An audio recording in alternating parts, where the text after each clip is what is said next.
Hello guys, আমি আজ আপনাদের ঘুরে দেখাবো খুব সুন্দর একটি গ্রাম। গ্রামটির নাম হচ্ছে ফোনকুল। এই গ্রামটি পরিচিতি লাভ করে তার প্রাকৃতিক সৌন্দর্যের দ্বারা। এছাড়াও এই গ্রামটি ইট তৈরির জন্য অনেক বিখ্যাত।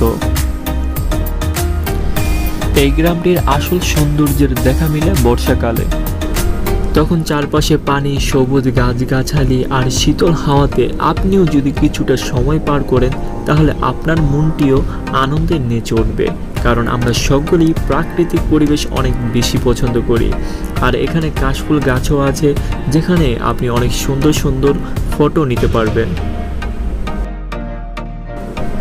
বন্ধুরা, এই গ্রামটিতে তিনতলা একটি মসজিদ রয়েছে, আর মসজিদটি দেখতে খুবই সুন্দর। আর আমরা যেদিন এই গ্রামটিতে আসি সেদিনকার আকাশটা ছিল মেঘলা, যার জন্য পরিবেশটা একটু বেশি সুন্দর লাগছিল আমাদের কাছে। আর সেদিনকার অনুভূতিটা আমি আপনাদের বলে বোঝাতে পারবো না। গাইস, পরিশেষে আমরা একটি পাহাড় ভ্রমণ করেছি, যেখানে আমরা অনেক এনজয় করেছি, আর সেটা আপনারা দেখতে পারবেন পুরো ভিডিও জুড়ে আমাদের সাথে থাকলেই। অ্যান্ড গাইস, এই ব্লগটিতে আপনাদের জন্য পর্যাপ্ত পরিমাণে বিনোদনের ব্যবস্থা রয়েছে, তো পুরো ভিডিও জুড়ে আপনারা আমাদের সাথে থাকবেন। অ্যান্ড এখনও পর্যন্ত আমাদের চ্যানেলটি যারা সাবস্ক্রাইব করেনি, সাবস্ক্রাইব করে বেল আইকনটি অন করে দিবেন। তো গাইস, আর দেরি কিসের, চলুন ভিডিওটি শুরু করা যাক। Guys, let's go.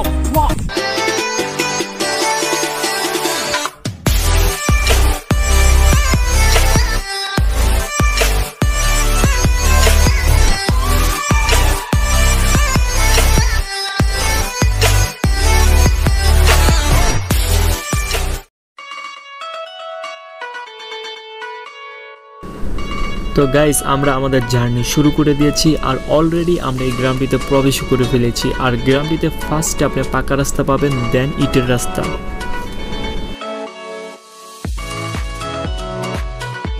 গাইস, এটা হচ্ছে ফোনকুল 4 রাস্তার মোড়।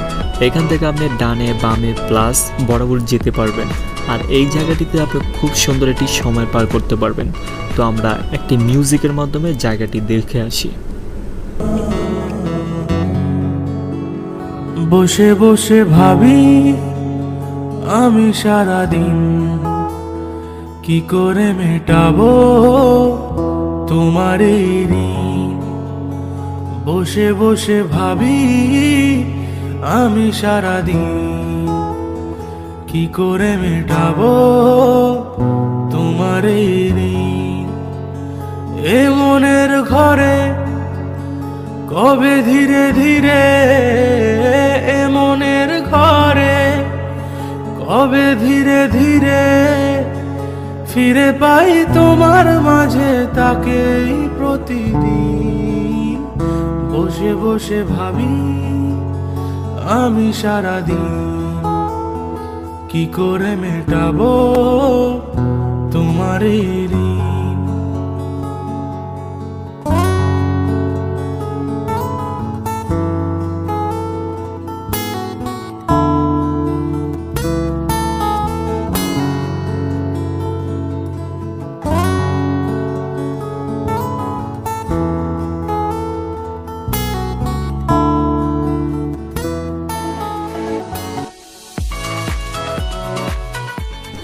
গাইস, আপনারা 4 রাস্তার মোড় থেকে কিছুটা সামনে আসলে কাশফুল গাছের দেখা পাবেন। অবশ্যই এখন কাশফুলের সিজন না, যার জন্য কাশফুল নেই। তারপর আপনারা কাশফুল গাছের সাথে অনেক সুন্দর সুন্দর ফটো নিতে পারবেন, যেটা আমি অলরেডি ইন্ট্রোতে বলে দিয়েছি।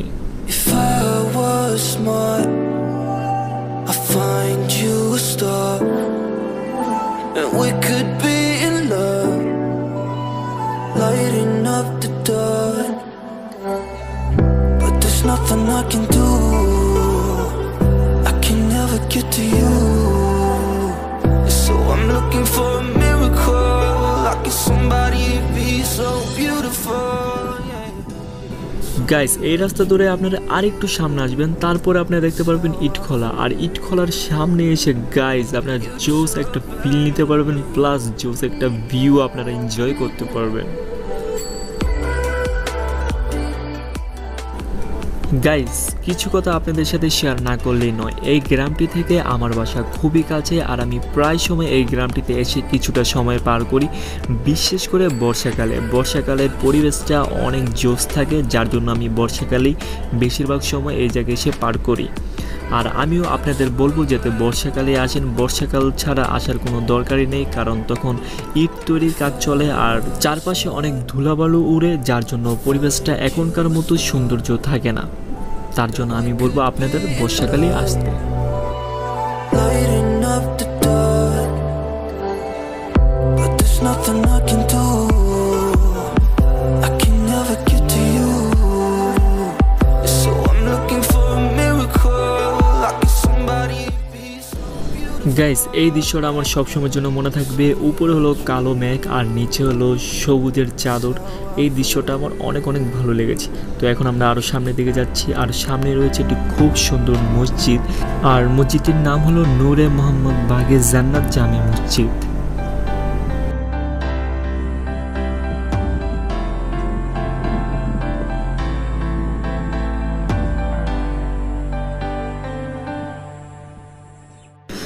গাইস আপনি গ্রামটি যত বেশি ভিতরের দিকে প্রবেশ করবেন, আপনি গ্রামটির সৌন্দর্য দেখে তত বেশি অবাক হবেন। আর এই গ্রামটিতে আপনারা কিভাবে আসবেন সেটা আমি ভিডিওর মাঝখানে বলে দেবো। অ্যান্ড গাইস এখন আমরা যাচ্ছি পাহাড়ের দিকে, যেখানে গিয়ে আমরা অনেক ফানি মোমেন্ট ক্রিয়েট করবো অ্যান্ড অনেক মজা করব। তো গাইস তার আগে আপনাদের সাথে কিছু কথা শেয়ার করব, তো চলুন আমরা সেই কথাগুলো একটু শুনে আসি। হ্যালো গাইজ, আসসালামু আলাইকুম, welcome to my YouTube channel. আমি আছি আপনাদের সাথে এমডি ইসমাইল খান এন্ড আমার সাথে রয়েছে এমডি আলিফ খান। তো গাইজ আজকে আমাদের মুড পুরা 100 আছে। তো আজকে আমরা সারাদিনই বাসায় ছিলাম, তো বিকেল টাইম আমরা বাইরে হয়েছি, এখন মেবি 3টা বাজে, ঠিক আছে। তো আজকের ওয়েদারটা অনেক ফাইন। আমরা ভাবছি বৃষ্টিতে আমরা একটা ব্লগ করবো, বাট গাইস আমরা যেসব বাড়াইছি পুরা আবহাওয়াটা বৃষ্টির ছিল। আমরা ব্যাগ নিয়ে বাড়াইছি, ওয়াটারপ্রুফ ব্যাগ নিয়ে বাড়াইছি, আমরা বৃষ্টিতে ভিজে আজকে ব্লগ করবো। তো এরকম সুন্দর একটা ওয়েদার পাইছি, বৃষ্টি আসে নাই। জি গাইস আমরা বের হয়েছি স্পেশালি বৃষ্টির ভিতরে একটা ব্লগ করব, ঠিক আছে। তো আমরা সাইকেল নিয়ে বের হয়েছি, ওই যে আমাদের সাইকেল আপনারা দেখতে পারতেছেন। আমরা বৃষ্টিতে ব্লগ করতে পারতেছি না, ঠিক আছে, যেহেতু বৃষ্টি নাই। তো আমরা প্ল্যান করছি যে আজকে একটা ছোটখাটো একটা ব্লগ করে আপনাদের দেখাবো, যেহেতু এখন লকডাউন, আর লকডাউনের কারণে আমরা নারায়ণগঞ্জ ছাড়া অন্য কোথাও যেতে পারতেছি না। তো স্পেশালি আমরা এখন ব্লগ করতেছি নারায়ণগঞ্জ জেলার মধ্যে যেসব গ্রাম অঞ্চলগুলো আছে, যেগুলো দেখতে খুব সুন্দর। আর এখন যেহেতু বর্ষার সিজন, তো চারপাশে পানি আর সবুজ গাছগাছালি, ঠিক আছে, যার জন্য পরিবেশটি খুব সুন্দর লাগে। তো আপনারা অনেকে জায়গাগুলো চিনেন, অনেকে জায়গাগুলো চিনেন না। তো আপনাদের জন্য ব্লগগুলো করা, যাতে আপনারা এই সুন্দর পরিবেশে এসে খুব সুন্দর একটা সময় পার করতে পারেন। আর এখানে যে কেউ আসলে, ঠিক আছে গাইস, তার ব্রেনটা একবার ফ্রেশ হয়ে যাব, ঠিক আছে। তার মনে যদি কোনো দুঃখ কষ্ট বেদনা থাকে সব দূরে যাব, আপনারা জায়গাটা দেখতে পারবেন। আর আরেকটা বিষয় হলো গাইস, আমরা এখানে আরেকটা ভিডিও শুট নিতেছি, সেই ভিডিওর মডেল হিসেবে কাজ করবে আমাদের আলিফ, আর ব্যাকগ্রাউন্ডে আমার ভয়েস থাকবো। আর স্টোরিটা হলো এরকম, যেখানে আলিফের মডেল হিসেবে কাজ করতেছে। স্টোরিটা হলো যে একটা ছেলে আছে, যে ছেলেটা সবার সাথে খিটখিটাটি মেজাজে কথা বলে, মানে সবার সাথে ভালো ব্যবহার করে না, ঠিক আছে, সবার সাথে উচ্চ স্বরে কথা বলে, অলওয়েজ রুমের মধ্যে বন্দি থাকে। তো সে এক বড় ভাইয়ের কাছে পরামর্শ পায়, সে প্রকৃতির মাঝে ফিরে আসে, ঠিক আছে। এতদিন তো সে রুমে বন্দি ছিল, তো তার মাঝে এতদিন পর যে প্রকৃতির একটা ফিল, ওই ফিলটা আমরা তুলে ধরবো, ঠিক আছে। ব্যাকগ্রাউন্ডে আমার ভয়েস থাকবে আর মডেল হিসেবে কাজ করবে স্ক্রিনে আলিফ। তো আপনারা এই ভিডিওটা দেখতে পারবেন। তো সেই ভিডিওটা আমরা কিন্তু শর্ট নিতেছি এই প্রকৃতির মাঝে, তো জায়গাটা আপনারা অনেকে চিনতে পারবেন, ঠিক আছে। তো গাইস এই সুন্দর জায়গাটিতে এখন আমি আর আলিফ কিছু ছবি তুলবো, তো ছবিগুলো আপনারা দেখেন। আর ছবি তোলার জন্য খুব সুন্দর একটা জায়গা খুঁজে পাইছি, তো ছবি তো তুলতেই হইব। তো চলো। তো গাইস আমি এখন আলিফের কিছু ছবি তুলে নিলাম, অ্যান্ড আপনারা যে পাহাড়টি পিছনে দেখতে পাচ্ছেন, সে পাহাড়ে আমরা এখন উঠবো, অ্যান্ড পাহাড়ের উপর থেকে আমরা চারপাশের ভিউটা দেখবো কেমন দেখা যায়। তো চলুন যাওয়া যাক। তো গাইস আমরা আমাদের সাইকেলটা এই জায়গায় রেখে গেলাম, তো আমরা এখন পাহাড়ে উঠবো অ্যাডভেঞ্চারের ফিল নিতে। সিলেট গেছিলাম গাইস, সিলেট গিয়ে আমরা অনেকটা মজা করছিলাম, পাহাড়ে খুব একটা সময় দিতে পারি না, যেহেতু বাসে গেছি। তো বাসে গেলে যাই হয়, সীমিত পরিমাণে সময় দেয়।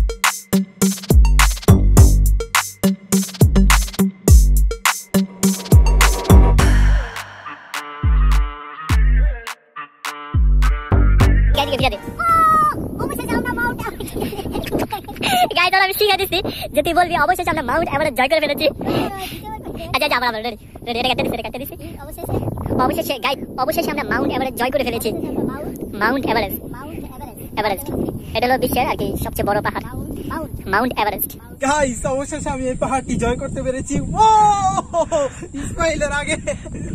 তো গাইস চলুন আমরা আরো সামনের দিকে যাই, পাহাড়ের ওই দিকে কি আছে সেটা আমরা দেখবো, চলুন।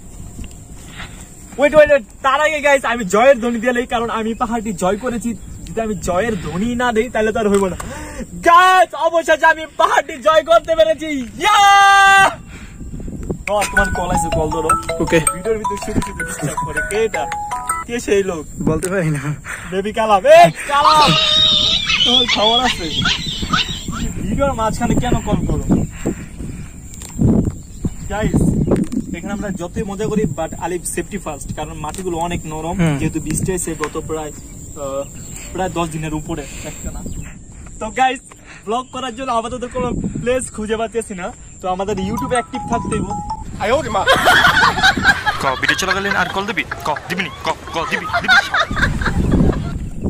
গাইস একটা কথা একদম থামো, এটা তো এদিকে গাইস এদিক দিয়ে কোনো পানি নেই, বাট এদিক দিয়ে অনেক পানি, ঠিক আছে? আমাদের মনে হইতেছে নদীর বুকে একটা পাহাড় বাইসা উঠছে, ঠিক আছে? সেখানে আমরা দাঁড়ায় আছি, আর স্পেশালি গাইস বাতাসটা জোস, বাতাসের কোনো তুলনাই হয় না।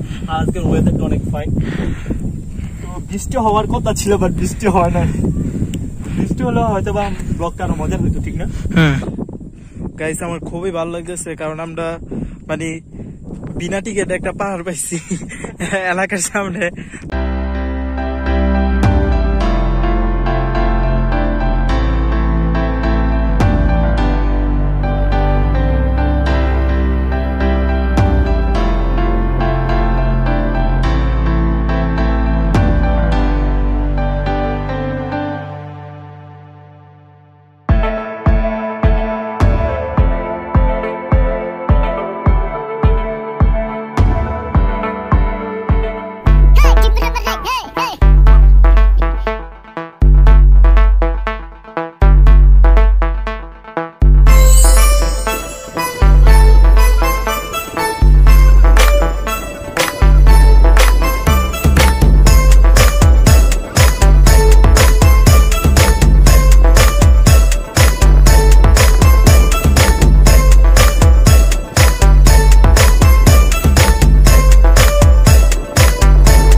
গাইস এই জায়গায় কি আপনারা কিছু দেখতে পাচ্ছেন? এই জায়গায় আমি আর আলিফ ছাড়া আরও একজন আছে, সে হলো পানিতে।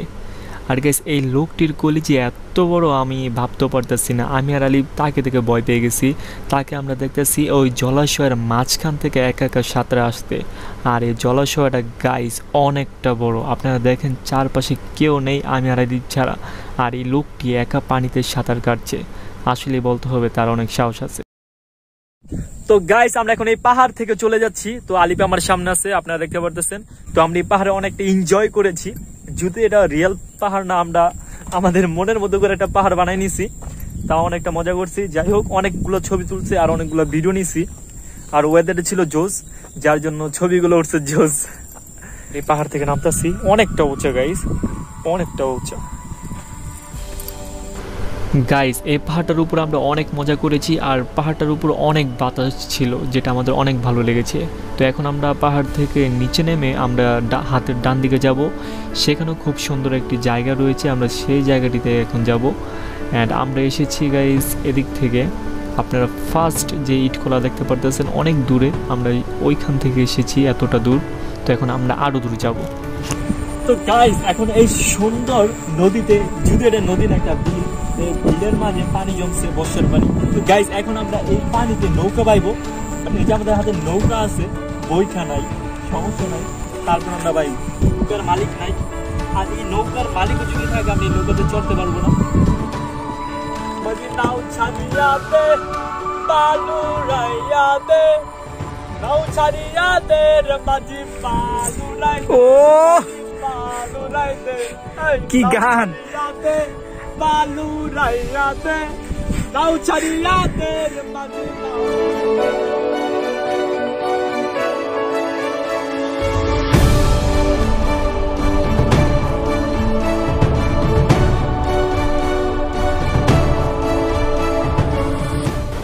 গাইস। এবার আসা যাক মেইন পয়েন্টে। আপনারা যারা এই জায়গাটি ভিজিট করতে চান তারা কিভাবে আসবেন চলুন জেনে নেই। যারা নারায়ণগঞ্জ অথবা নারায়ণগঞ্জের আশপাশ থেকে আসতে চান তাদেরকে ফার্স্টে চাষার আসতে হবে।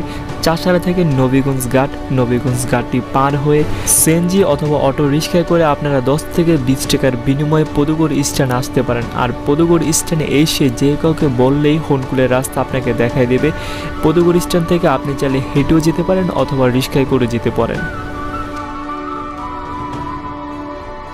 গাইস আজকের মতো ব্লগটি আমরা এখানেই শেষ করছি। আজকের ব্লগটিতে আমরা অনেক এনজয় করেছি, আশা করি আপনারাও আমাদের সাথে অনেক এনজয় করেছেন। ব্লগটি আপনাদের কেমন লেগেছে সেটা অবশ্যই আমাদের কমেন্ট করে জানাবেন। অ্যান্ড গাইস আপনার প্রিয় বন্ধুদের সাথে ভিডিওটি শেয়ার করবেন আর অবশ্যই আমাদের চ্যানেলটি সাবস্ক্রাইব করবেন। আপনারা সকলে ভালো থাকবেন, সুস্থ থাকবেন। আল্লাহ হাফেজ। আবার দেখা হবে খুব শীঘ্রই।